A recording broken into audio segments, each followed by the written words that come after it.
Hello everyone. Today I am going to in this video teach a preposition. First of all, we understand कि what is a preposition. Preposition का मतलब क्या होता है. Preposition हम लोग पहले भी सीख चुके हैं. जो पार्ट ऑफ स्पीच का एक प्रकार है जो जो प्रीपोजिशन का लाता है. तो प्रीपोजिशन क्या है. तो प्रीपोजिशन को सबसे पहले हम समझेंगे कि जो प्रीपोजिशन में जो देखते हैं हम लोग, यहाँ लिखा रहता है प्री और यहाँ पोजीशन. अब देखिए इसमें प्री और पोजीशन को अलग कर दिया जाए तो प्री का मतलब होता है पहले. क्या होता है? पहले. या तो मतलब फर्स्ट. क्या होता है? फर्स्ट. और पोजीशन का मतलब होता है स्थिति. एक स्थिति होता है. पोजीशन मतलब कि स्थिति होता है. इसका मतलब ये होता है कि किस सिचुएशन में हम लोग प्रीपोजिशन के यूज़ करते हैं तो ठीक है बताता है. और ऐसे भी हम लोग जानते हैं कि प्रीपोजिशन नाउन और प्रोनाउन के ठीक पहले इसका यूज़ किया जाता है. तो हम लोग इन का यूज़ कहाँ कहाँ किया जाता है तो इसको थोड़ा सा हम लोग देखते हैं. तो यूज़ ऑफ इन के यूज़ हम लोग कोई बिग प्लेस हो, कोई जैसे कलकत्ता, मुंबई, पटना, बिहार, राजस्थान, जयपुर, लाइक इट से. और कुछ एरिया होते हैं जो लार्ज एरिया होता है उसके लिए भी इन का उपयोग किया जाता है.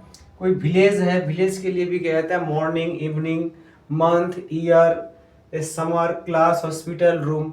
बहुत ऐसे जगह है जहाँ पर हम लोग इसका यूज़ करते हैं.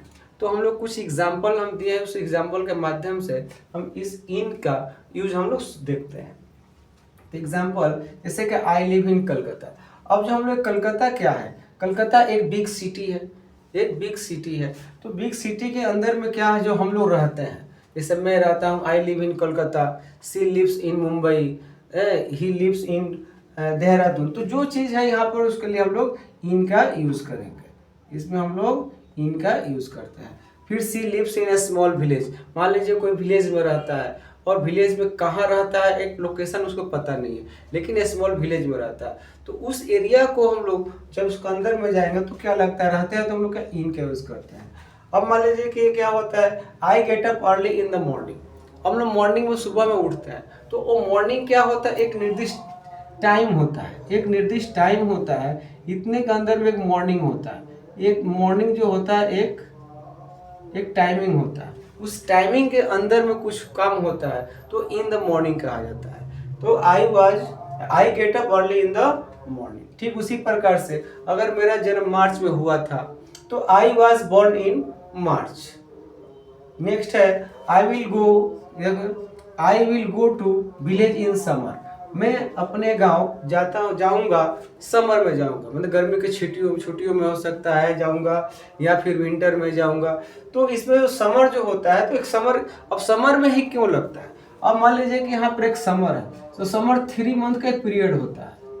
3 मंथ होता है. तो इस 3 मंथ के अंदर में हम लोग जो है 3 मंथ में कब जाते हैं एक फिक्स नहीं है. और 3 मंथ के अंदर समर होता है. समर के अंदर में जाने के लिए हम लोग इनका उपयोग करते हैं कि इन समर में जाऊंगा. जैसे कि यहाँ मार्च है, बोलता है आई वॉज बोर्न इन मार्च. लेकिन मार्च में कब हुआ था ऐसा यहाँ पर कुछ नहीं बताया जा रहा है. तो मार्च में क्या होता है, मार्च में एक कैलेंडर में 30 डेज होता है.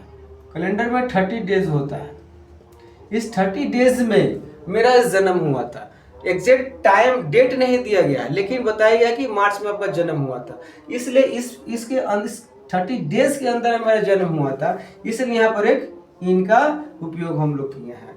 फिर यहाँ पर लिखा है कि Sohan is teaching in the class. Sohan class में पढ़ा रहा है. और क्लास क्या है, क्लास चारों तरफ से घिरा हुआ है और हम लोग क्या करते हैं अंदर कोई चीज पढ़ा रहा है या फिर हम लोग पढ़ रहे हैं बैठे हुए हैं तो इन द क्लास में यूज किया जाता है. तो फिर हम लोग इसको इन द क्लास लगाते हैं. फिर यहाँ पर देखिए I am in the room. मैं कहाँ हूँ, मैं रूम के अंदर हूँ. तो रूम भी वैसे ही चारों तरफ से घिरा हुआ है और रूम के हम लोग अंदर में बैठे हुए हैं. तो हम लोग बोल सकते हैं कि I am in the room. तो ऐसे ही बहुत सारे ऐसे इन का उपयोग हम लोग कर सकते हैं.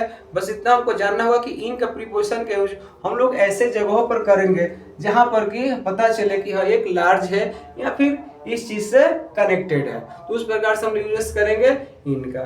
Thank you everyone. अगर वीडियो आपको अच्छे लगे तो आप जरूर सब्सक्राइब कीजिएगा, ताकि मैं हर अलग अलग प्रीपोजिशन आपको अलग अलग तरीके से खूब इजी तरीके से आपको मैं समझा सकूं। Thank you, have a nice day.